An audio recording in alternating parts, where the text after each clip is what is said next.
அனைவருக்கும் வணக்கம். ஆசிரியர் ஐயா அவர்கள் ஃபஸ்ட்டு வணக்கம். ஓவியா மேம்லாம் எனக்கு பெரிய இன்ஸ்பிரேஷன். ஆக்சுவலாக பெண்களுக்கு வந்து பெருசாக நிறையா ரோல் மாடல்ஸில் பாலிடிக்ஸ்லேயோ இல்லை இந்த மாதிரி ஐடியாலஜிக்கலாக நிறையா ரோல் மாடல்ஸ்லாம் இருந்தது கிடையாது. ஓவியா மேம், அருள்மொழி மேம் அவங்களாம் எங்கள் பெரிய இன்ஸ்பிரேஷன் அண்ட் ரோல் மாடல்ஸு. அவங்க முன்னாடிலாம் எனக்கு பேசுகிறது எனக்கு ரொம்ப பெரிய, ஆக்சுவலி ராதிகா மேமும் பிரபாகர் அண்ணாக்கும் பெரிய தேங்க்ஸ் ஃபார் தேட். ஸோ ஆக்சுவலாக ஒரு ஃபியூ வீக்ஸ்க்கு முன்னாடி, ஐ திங்க் 3 வீக்ஸ் முன்னாடி மேம் எனக்கு கால் பண்ணாங்க. கால் பண்ணிக்கிட்டு இந்த புக்கு நான் ஒரு புக்கை எழுதியிருக்கேன், இந்த புக்கை படிக்கிறதுக்கு முன்னாடி நான் இன்னொரு புக்கு சொல்கிறேன், அந்த புக்கை படித்து பாருங்க அப்படின்னு சொன்னாங்க. அந்த புக் தான் வந்து சிமோன் அவர்கள் எழுதியிருந்த செகண்ட் செக்ஸ் அப்படின்றது. அந்த புக்கு படிக்கிறதுக்கு ஒரு வாரத்துக்கு முன்னாடி நான் ஜீ தமிழில் ஒரு ஈவெண்ட்டில் கலந்துக்கிட்டேன், அந்த ஒரு ஷோவில் கலந்துக்கிட்டேன்.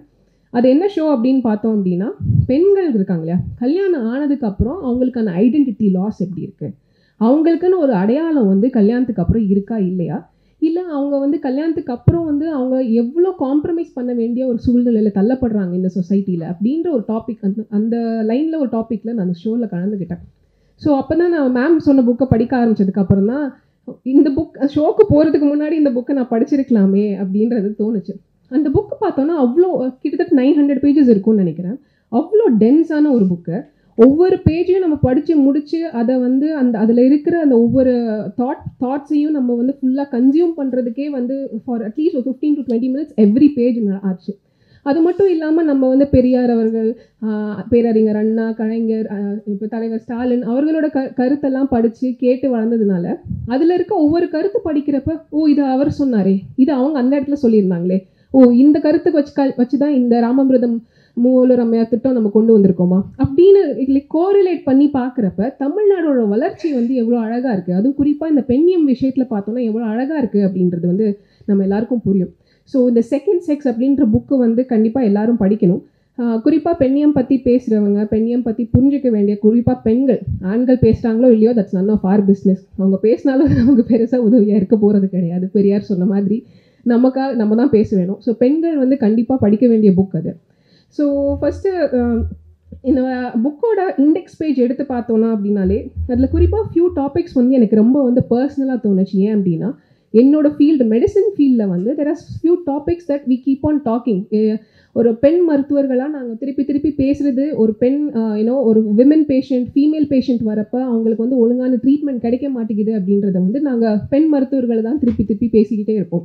ஸோ அதெல்லாம் அவ்வளோ அழகாக கவர் ஆன மாதிரி எனக்கு ஃபீல் ஆச்சு. நான் மேம் கிட்ட சொன்னேன், மேம் நான் அந்த இதில் ஆங்கிளில் பேசலாமா அப்படின்னு நான் மேம் கிட்ட கேட்டப்போ, ப்ளீஸ் டூ, இதை பற்றி பேசுகிறது ரொம்ப கம்மியாக இருக்குது அப்படின்ற மாதிரி சொன்னாங்க. ஸோ எடுத்தோடனே நான் அந்த மெடிக்கல் இதுக்கு போகிறதுக்கு முன்னாடி நான் ஃபஸ்ட்டு என்ன ஒரு கான்ட்ராஸ்ட், இந்த புக்கு என்ன அப்படின்னா, ஆக்சுவலி 2 புக்கு. ஃபஸ்ட்டு மேமோட புக்கு ஆண்ட்ரே சொன்னார் பெரியார் அப்படின்னு, இன்னொன்று வந்து கார்த்திக் ராம் மனோகர் அப்படின்னு ஒரு PhD முடித்த ஒரு டாக்டர் வந்து, அவர் கார்த்திக்கும் ஃபால்கன் அவர்களையும் வந்து அந்த ஒரு கம்பேரிட்டிவ் ஸ்டடி இருக்கும். இந்த 2 கம்பேரிட்டிவ் ஸ்டடி அப்படின்றது வந்து எல்லாருமே படிக்க வேண்டிய ஒரு புத்தகம். இது ஏன் அப்படி சொல்கிறேன் அப்படின்னா, ஒரு விஷயத்தை நம்ம கற்றுக்கணும் அப்படின்னா 2 விதத்தில் கற்றுக்கலாம். ஒன்று, டைரெக்டாக புக்ஸ்லேருந்து படித்து அதை புரிஞ்சு ஒரு தியரியாக நம்ம ஸ்கூலில் படிக்கிற மாதிரி கற்றுக்கலாம். இன்னொரு விஷயம் எப்படின்னா, அதுதான் திராவிட இயக்கம் தான் அதுக்கான உதாரணம்.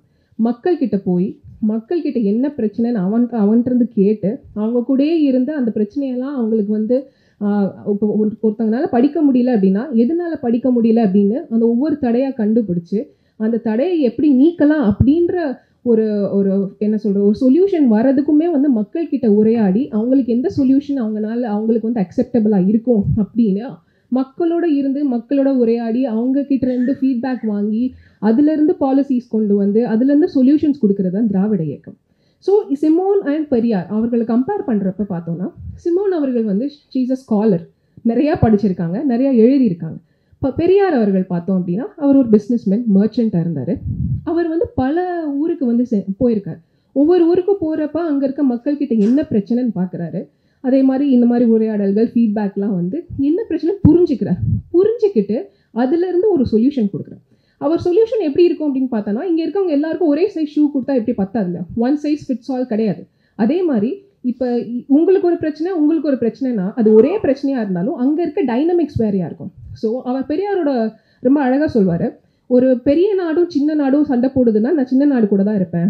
ஒரு ஆணும் ஒரு ஹஸ்பண்டுக்கும் ஒய்ஃபுக்கும் பிரச்சனைனா நான் ஒய்ஃப் கூட தான் இருப்பேன். ஒரு தொழிலாளருக்கும் ஒரு எம்ப்ளாயருக்கும் தொழிலாளருக்கும் பிரச்சனை அப்படின்னா நான் வந்து தொழிலாளர் கூட தான் இருப்பேன். ஸோ பெரியாரோட understanding of the dynamics of a problem இருக்குல்ல, யார் அங்கே ஒடுக்கப்படுறா, யாருக்கு அங்கே பிரச்சனை ஆக்சுவலாக இருக்குன்னு புரிஞ்சு அதுக்கேற்றாப்புல ஒரு சொல்யூஷன் தருவார். ஸோ பெரியார் பேசினது எல்லாமே காமன் சென்ஸ் தான். அவரோட தாட் ப்ராசஸ் எப்படி இருக்கும் அப்படின்னா, ஒரு ஸ்டாக்னண்ட்டாக ஒரே இது இருக்காது, மாறிக்கிட்டே இருக்கும். பிரச்சனை மாற மாற மாற அவரோட சொல்யூஷன்ஸும் மாறிக்கிட்டே இருக்கும். அது அந்த டிஃப்ரென்ஸ் இருக்கு இல்லையா. So Periyar was not a scholar, எந்த காலேஜ்லேயும் போய் பிஹெச்டி படிக்கல, பெரிய இங்கிலீஷில் அப்படிலாம் எழுதுனதே கிடையாது. ஆனால் சிமோன் அவர்களோட கருத்துகளும் பெரியாரோட கருத்துகளும் பார்த்தோம்னா, Periyar was like way ahead of his time. இன்னைக்கு நாங்கள் வேலை வாய்ப்பில் வந்து எங்களுக்கும் அங்கே இருக்க ஆண் டாக்டர்ஸ்க்கும் எங்களுக்கு பே ஸ்கேல் ஒன்றா கொடுங்க. ஏன் நாங்களும் 8 மணி நேரம் வேலை பார்க்குறோம், அவங்களும் 8 மணி நேரம் வேலை பார்க்குறாங்க. நாங்கள் 2 பேருமே உசுரை கொடுத்து வேலை பார்க்குறோம், நான் அவனுக்கு மட்டும் 50,000 அதிகமாக கொடுக்குறீங்க அப்படின்றது வந்து இது டாக்டர்ஸ் மட்டும் கிடையாது, எல்லா ஐடி ஃபீல்டில் யோசிச்சு பாருங்க. ஒரு பொண்ணு போய் ஜாயின் பண்ணுது, ஒரு 27-28 வயசில் ஒரு பொண்ணு படித்து முடிச்சுட்டு போய் ஜாயின் பண்ணுது அப்படின்னா ஃபஸ்ட்டு கேட்குற கேள்வி, எப்போ ப்ரெக்னென்சி பிளான் பண்ணுறீங்க, கல்யாணம் ஆயிடுச்சா, நாங்கள் உங்களுக்கு நாலேஜ் ட்ரான்ஸ்ஃபர் பண்ணிடுவோம், நீங்கள் பாட்டு கல்யாணம் பண்ணிட்டு போயிட்டீங்கன்னா அப்புறம் எங்கள் காசு என்ன ஆகுறது அப்படின்றது. இதெல்லாம் என் ஃப்ரெண்ட்ஸ் சொல்லி நான் பார்க்குறப்ப அப்புறம் என்னதான் பண்ணுறீங்க பெண் உங்களால். ஆனால் என்ன இது மட்டும் இல்லை, இதெல்லையா பேசிட்டு பின்ன வெளியே போய் பெண்ணியம் பேசுவாங்க. இப்போ ரீப்ரொடக்ஷன் நல்லது, மதர்ஹுட் நல்லது, தாயானாதான் வந்து ஒரு உமன்ஹுட் வந்து நீ தாயானதுக்கு அப்புறம் தான் நீ வந்து ஒரு பெண்ணுன்றதை ப்ரூவ் பண்ண முடியும். அவ்வளோ ஒரு புனிதத்தை வந்து அந்த உமன்ஹுட்டுக்கு கொடுத்து அந்த மதர்ஹுட்டுக்கு கொடுப்பாங்க. ஆனால் வேலை வாய்ப்பு அங்கெல்லாம் போகிறப்ப ஒரு ஆன்சைட் போகணும் அப்படின்னா பெண்களுக்கான சான்சஸ் பார்த்தீங்கன்னா அவ்வளோ கம்மியாக இருக்கும். பெண்களுக்கு கொடுக்கவே மாட்டாங்க ஆண்கள் மாதிரி. ஸோ இந்த மாதிரியான அந்த பாகுபாடு, இந்த பயசஸ் எல்லாம் ரொம்ப சட்டிலாக இதில் என்ன இருக்குது, நீங்கள் வீட்டில் உங்கள் பிள்ளைங்களை பார்த்துக்கணுன்றதுக்காக உங்கள் கம்பெனி உங்களுக்கு ஹெல்ப் பண்ணுதுன்ற மாதிரிலாம் பேசி அதை அப்படி பூசி மொழியே அவ்வளோ அழகாக அதை வந்து நம்மக்கிட்ட கொடுத்துருவாங்க ப்ரெசென்ட்டும். நம்மளும் சரின்ட்டு வந்துட வேண்டிய நிலைமையில தான் இருக்குது. ஸோ நான் இதை ஏன் சொல்கிறேன்னா, ஸோ நம்ம திராவிட இயக்க தலைவர்களுக்கு வந்து நம்ம வந்து கொடுக்க வேண்டிய அந்த அப்ரிசியேஷனோ அந்த அந்த இம்பார்ட்டன்ஸும் நம்ம கொடுத்ததே கிடையாது. வேறஸ் இந்த கருத்து எவ்வளோ இன்டெப்த்தாக இருக்குது அப்படின்னு போய் பார்க்குறப்ப தான் எனக்கு என்ன புரிஞ்சுது அப்படின்னா, இப்போ ரீசெண்டாக ஒரு மேமோட புக்கில் ஒரு டைட்டில் இருக்குது, திருமண விடுதலை அப்படின்னு ஒரு டைட்டில் இருக்குது. ஸோ இனிஷியலாக நம்ம ஊரில் வந்து ஒரு ஸ்கீம் இருந்துச்சு இல்லையா, நீ வந்து உன் பொண்ணை வந்து 8வது வரைக்கும் படிக்கவே, நான் காசு அந்த உங்கள் பொண்ணோட கல்யாணத்துக்கு நான் காசு தரேன், அதுக்கப்புறம் 10வது வரைக்கும் படிக்கவே நான் காசு தரேன்னு சொன்னாங்க. அப்புறம் 12வது, அப்புறம் காலேஜ். இன்றைக்கி என்ன ஆச்சு, உன் பொண்ணை நீ காலேஜுக்கு அனுப்பு, நான் மாதம் உங்கள் பொண்ணுக்கு காசு தரேன், அதுக்கப்புறம் உன் பொண்ணே அவள் கல்யாணத்தை பற்றின டெசிஷன்ஸ்லாம் எடுக்கட்டும். ஸோ ஒரு பொண்ணுக்கான என்ன கெப்பாசிட்டிலாம், உன் பொண்ணுக்கு அவள் வாழ்க்கையை பற்றி எடுக்க வேண்டிய டெசிஷனுக்கான கெப்பாசிட்டி எல்லாத்தையும் நான் கொடுக்குறேன். ஆனால் அவள் வாழ்க்கையை வந்து அவள் தான் தேர்ந்தெடுக்கணும். She has the right to decide. அவளுக்கான அட்டானமி அவகிட்ட தான் இருக்கணும் அப்படின்ற அந்த எவல்யூஷன் ஆஃப் ஸ்கீம் இருக்கு இல்லையா, அதுதான் தமிழ்நாட்டோட எவல்யூஷன். அதுதான் திராவிட இயக்கம் வந்து நம்ம தமிழ்நாடை வந்து அது நான் குறிப்பாக திராவிட முன்னேற்ற கழகத்தை நான் எப்படி திராவிட முன்னேற்ற கழகத்தோட எவல்யூஷனை நான் எப்படி பார்க்குறேன்னா, நம்ம தமிழ்நாடு சொசைட்டி, திராவிட இயக்கம், திராவிட கழகம், திராவிட முன்னேற்ற கழகம் இருக்கு இல்லையா, இது ரெண்டோட எவல்யூஷன் வந்து ஒரு பேரலான விஷயம். ஒவ்வொரு ஸ்கீம்ஸ் ஃபஸ்ட்டு வந்து ஐடியாலஜியை மக்கள்கிட்ட கொண்டு போய் சேர்க்குறாங்க. அந்த ஐடியாலஜி பேஸ் பண்ணி மக்கள்கிட்ட இருந்து ஒரு சோஷியல் அண்ட் பிஹேவியரல் சேஞ்சஸ் வருது. அதை இம்ப்ளிமெண்ட் பண்ணுறதுக்கு இங்கேருந்து ஒரு ஸ்கீம்ஸை கொண்டு வராங்க. ஸ்கீம்ஸை மட்டும் கொண்டு வந்து மக்கள்கிட்ட சேஞ்சஸ் நடக்கலைனாலும் யூஸ் கிடையாது. நீ ஐடியாலஜியை மட்டும் மக்கள்கிட்ட கொண்டு போய் கொடுத்துட்டு ஸ்கீம்ஸை நீ கொடுக்கலன்னா அதுவும் யூஸ் கிடையாது. ஆனால் ரெண்டையுமே சைமல்டேனியஸாக திராவிட கழகமும் சரி, திராவிட முன்னேற்ற கழகமும் மாற்றி பண்ணி இன்றைக்கி வந்து நம்மளோட சொசைட்டி, தமிழ்நாடு சொசைட்டி மற்ற மாநிலங்களோட ரொம்ப முன்னேறி இருக்குது. அது குறிப்பாக பெண்கள் விஷயத்தில் வந்து அவ்வளோ முன்னேறி இருக்குது. ஆக்சுவலாக மனு தங்கராஜ் அமைச்சர் அவர்கள் வந்து ஒரு இடத்துல சொல்லியிருப்பாங்க, தமிழ்நாடோட ஜிடிபியும் மகாராஷ்டிரா ஜிடிபியும் கம்பேர் பண்ணி. மகாராஷ்டிரா ஜிடிபி பார்த்தோம் அப்படின்னா அந்த ஜிடிபியோட மேஜர் பார்ட் வந்து மும்பைன்ற ஒரு சிட்டியிலேருந்து தான் வருது. ஆனால் தமிழ்நாடு பார்த்தோன்னா அது ஃபுல் தமிழ்நாட்டில் சென்னைன்ற சிட்டியில் மட்டும் இல்லாமல் ஒயிட் ஸ்ப்ரெட்டாக எல்லா சிட்டிஸ்லேருந்தும் வருது. இதை நான் ஏன் இப்போ சொல்கிறேன் அப்படின்னா, ஒரு ஃபேமிலியில் ஒரு பொண்ணு மட்டும் காம்ப்ரமைஸ் பண்ணிக்கிட்டே இருக்கணும். உன் அம்மா இவ்வளோ காம்ப்ரமைஸ் பண்ணா, அதனால தான் நீ இன்றைக்கி இவ்வளோ படித்து இவ்வளோ நல்லா வந்திருக்க அப்படின்றது திருப்பி நம்ம குழந்தைகிட்ட சொல்லிகிட்டே இருக்கிறப்ப, உங்கள் பெண் குழந்தையாக இருந்தால் என்ன ஆகும் அப்படின்னு பார்த்தோன்னா, நம்மளும் இப்படிலாம் காம்ப்ரமைஸ் பண்ணால் தான் நம்மளோட பொண்ணும் வந்து நல்லா படிக்கும், பையன் நல்லா படிக்கும். ஸோ இந்த காம்ப்ரமைஸ்ன்றது வந்து ஒரு இன்ஹெரண்டான ஒரு கேரக்டர் ஃபார் மதர்ஹுட் அப்படின்ற நியூஸை வந்து அந்த ஃபேக்டை வந்து திருப்பி நீங்கள் வந்து அந்த குழந்தைக்கு சொல்லி கொடுக்குறீங்க. அதே ஒரு பையன் குழந்தைன்னா நாசமாக போச்சு. நாளைக்கு கல்யாணம் பண்ணி போகிற இடத்துல அந்த பொண்ணு கெரியர் ஓரியன்டாக என்னால் இந்த சாக்ரிஃபைஸ்லாம் பண்ண முடியாதுன்ற ஒரே ஒரு வார்த்தை சொன்னால் போதும், முடிஞ்சது கதை. அந்த பொண்ணு என் அம்மா பண்ணாங்கல்ல, நீ ஏன் பண்ண மாட்டேன், நீ எல்லாம் ஒரு பொண்ணா, நீ எல்லாம் ஒரு ஒய்ஃபாக இருக்கிறதுக்கு நீ தகுதியே இல்லை, அவ்வளோதான். ஸோ நீ அந்த ஒரு சாக்ரிஃபைஸ் அப்படின்ற ஒரு விஷயத்தை திருப்பி திருப்பி திருப்பி திருப்பி இந்த சமூகம் வந்து க்ளோரிஃபை பண்ணிக்கிட்டே இருக்கு. ஒரு ஃபேமிலின்றப்ப அந்த ஆண் பெண் 2 பேருமே ரெஸ்பான்சிபிளாக இருக்கணும். ஆனால் இந்த ரெஸ்பான்சிபிலிட்டியும் சரி, இந்த சாக்ரிஃபைஸையும் சரி, திருப்பி திருப்பி அந்த பேர்டனை கொண்டு போய் பெண்களோட ஷோல்டர்ஸில் மட்டும்தான் இந்த வைக்கிற தமிழ் சமூகமும் அதுதான் பண்ணிட்டு இருக்கு. இன்னைக்கு இவ்வளோ முன்னேற்றம் நடந்தாலும் இன்றைக்குமே சில இந்த மாதிரியான பிரச்சனைகள் நடந்துட்டு இருக்கு. அதில் கான்சென்ட்ரேட் பண்ண வேண்டிய கட்டாயம் குறிப்பாக திராவிட இயக்கத்தில் இருக்க ஆண்களுக்கு இருக்குது. அதை நான் கெஞ்சி கேட்டுக்கிறேன், ப்ளீஸ் இதை உங்கள் வீட்லேயும் எல்லாருமே இம்ப்ளிமெண்ட் பண்ணுங்க. ஸோ இது வந்து இதோடு நின்றுதா அப்படின்னா கிடையாது. ஸோ பெண்கள் ஆண்கள் 2 பேருமே ஒன்று தானே. உங்களுக்கு இருக்க நீட்ஸ் தான் எங்களுக்கும் இருக்குது. அது என்ன நீட்ஸாக இருக்கட்டும், ஒரு ஃபினான்ஷியல் நீடாக இருக்கட்டும், செக்ஷுவல் நீடாக இருக்கட்டும், எமோஷனல் நீடாக இருக்கட்டும், 2 பேருக்கும் ஒரே நீட்ஸ் தான். ஆனால் பெண்களுக்கு மட்டும் எனக்கு ஒரு தேவை இருக்குன்னு சொல்கிறதுக்கான ஒரு சுச்சுவேஷனை கூட நம்ம இந்த சொசைட்டியில் கொடுக்கலாம். அவங்களுக்கு எனக்கு இது வேணும் சொன்னால் நீ செல்ஃபிஷ் உட்கார், அவ்வளோதான். இன்னொரு விஷயம் என்னென்னா, ஒருத்தங்களை வந்து நம்ம ரொம்ப ஈஸியாக டீஹியூமனைஸ் பண்ணலாம் ஒருத்தங்க எப்படி. ஆனால் அதுக்கு 2 விதம் இருக்குது. ஒன்று வந்து நீ எல்லாம் கடவுள்ப்பா, கடவுள் ஸ்தானத்தில் ஒன்று வச்சுருக்கோம், உனக்குலாம் எதுக்கு, இதெல்லாம் சாதாரண ஹியூமன் நீட்ஸ் தான், மனுஷங்களுக்கான தேவைலாம் உனக்கு இருக்குமா அப்படின்னு சொல்லிட்டு அவனுக்கு எந்த தேவையும் இருக்காது அப்படின்னு தள்ளி வச்சு. இன்னொன்று, உனக்கெல்லாம் நீ எல்லாம் மனுஷனே கிடையாது, உனக்கு தேவையில்லை. பெண்களை பார்த்தோன்னா பெண்ணும் எங்களுக்கு வந்து பெண்ணும் என்னது நிலமும் பெண்ணும் 2 கண்ணுகள், சொத்தும் பெண்ணும் கண்கள் சொல்கிறாங்களே திருப்பி திருப்பி. ஸோ பெண்களை வந்து அந்த கடவுள் அப்படின்ற பெடஸ்டலில் ஏற்றி வச்சு அவங்கள டீஹியூமனைஸ் பண்ணிகிட்டே இருக்கிறது தான் இந்த வந்து மேல் டாமினேட்டட் சொசைட்டியாக இருக்குது. அதுக்கு தான் பெரியார் சொன்னார், உன்னோட நீட்ஸ் என்ன, உன்னோட சாய்ஸஸ் என்ன, உன்னோட சாட்டிஸ்ஃபேக்ஷன் என்னன்னு பார்த்து நீ போய்கிட்டே இரு. என்றைக்குமே ஆண்கள்கிட்ட இருந்து உனக்கு வந்து உனக்கான ஃப்ரீடம் கிடைக்காது. You have to voice out for your own freedom. அந்த ஃபாலோ இன்னைக்கு actually it feels so proud and so satisfying to see a fellow woman write such a book today.